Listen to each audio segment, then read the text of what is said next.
जय माता दी दोस्तों, स्वागत है आपका हमारे YouTube चैनल पर। आज मैं आपको इस वीडियो में सुनाऊंगी मंगला गौरी की व्रत कथा। व्रत कथा शुरू करने से पहले आइए जानते हैं इसकी पूजा विधि क्या है। श्रावण मास के मंगलवार के दिन ब्रह्म मुहूर्त में जल्दी उठे, नित्य कर्मों से निर्वित होकर साफ सुथरे धुले हुए अथवा नए वस्त्र धारण कर व्रत करे। माँ मंगला गौरी यानी पार्वती जी का एक चित्र अथवा प्रतिमा ले, फिर निम्न मंत्र के साथ व्रत करने का संकल्प ले।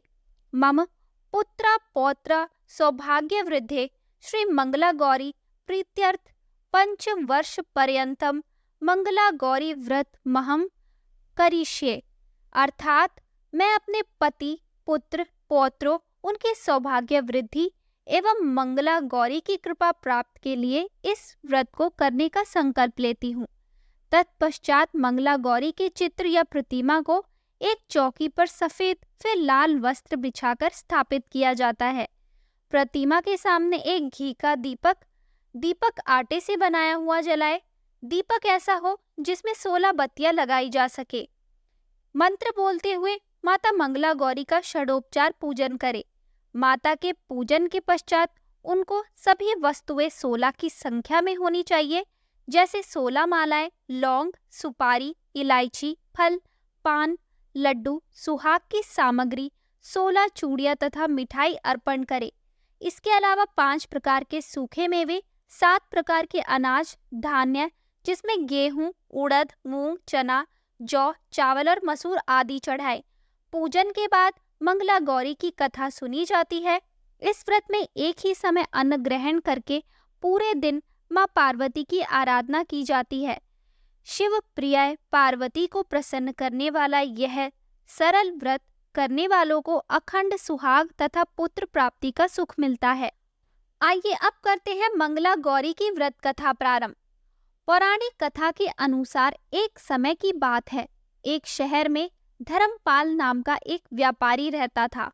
उसकी पत्नी काफी खूबसूरत थी और उसके पास काफी संपत्ति थी, लेकिन उनके कोई संतान नहीं होने के कारण वे काफी दुखी रहा करते थे। ईश्वर की कृपा से उनको एक पुत्र की प्राप्ति हुई, लेकिन वह अल्पायु था। उसे यह श्राप मिला था कि 16 वर्ष की उम्र में सांप के काटने से उसकी मौत हो जाएगी। संयोग से उसकी शादी 16 वर्ष से पहले ही एक युवती से हुई, जिसकी माता मंगला गौरी का व्रत किया करती थी। परिणाम स्वरूप उसने अपने पुत्री के लिए एक ऐसे सुखी जीवन का आशीर्वाद प्राप्त किया था, जिसके कारण वह कभी विधवा नहीं हो सकती थी। अतः अपनी माता के इसी व्रत के प्रताप से धर्मपाल की बहू को अखंड सौभाग्य की प्राप्ति हुई। इस वजह से धर्मपाल के पुत्र ने 100 साल की लंबी आयु प्राप्त की। तभी से ही मंगला गौरी व्रत की शुरुआत मानी गई है। इस कारण से सभी नवविवाहित महिलाएं इस पूजा को करती हैं तथा गौरी व्रत का पालन करती हैं और अपने लिए एक लंबी, सुखी तथा स्थायी वैवाहिक जीवन की कामना करती हैं। जो महिला उपवास का पालन नहीं कर सकती, वे भी कम से कम पूजा तो करती ही हैं। इस कथा को सुनने के बाद विवाहित महिला अपनी सास तथा ननद को 16 लड्डू देती है। इसके बाद वे यही प्रसाद ब्राह्मण को भी देती हैं। इस विधि को पूरा करने के बाद व्रती 16 बाती वाले दिए से देवी की आरती करती हैं। व्रत के दूसरे दिन बुधवार को देवी मंगला गौरी की प्रतिमा को नदी या पोखर में विसर्जित कर दिया जाता है। अंत में मां गौरी के सामने हाथ जोड़कर अपने समस्त अपराधों के लिए एवं पूजा में हुई भूल चूक के लिए क्षमा मांगनी चाहिए। इस व्रत और पूजा को परिवार की खुशी के लिए लगातार 5 वर्षों तक किया जाता है। अतः शास्त्रों के अनुसार यह मंगला गौरी व्रत नियमों के अनुसार करने से प्रत्येक मनुष्य के वैवाहिक सुख में बढ़ोतरी होकर पुत्र पौत्रादि भी अपना जीवन सुख पूर्वक गुजारते हैं। ऐसी इस व्रत की महिमा है।